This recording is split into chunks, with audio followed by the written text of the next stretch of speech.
So the first thing we'll demonstrate for you today are the user interface improvements. I'm going to call up sales order number 6028 through my universal search. Very great tool.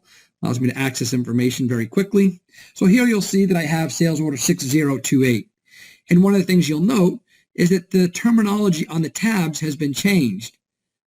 In previous releases, it would say things like tax details or commission details or financial details.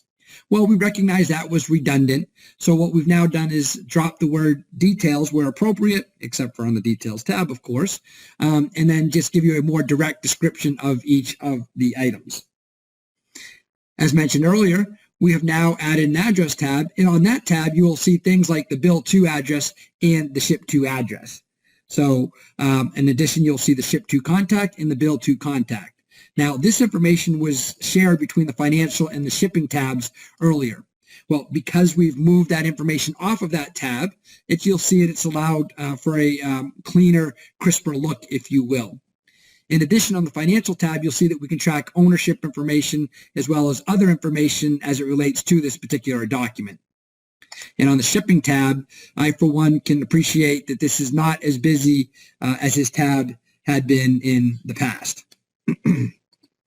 The next item I want to demonstrate for you is on the PO side. So I'm going to call up purchase order number 1463, and you'll see this is actually a drop ship purchase order.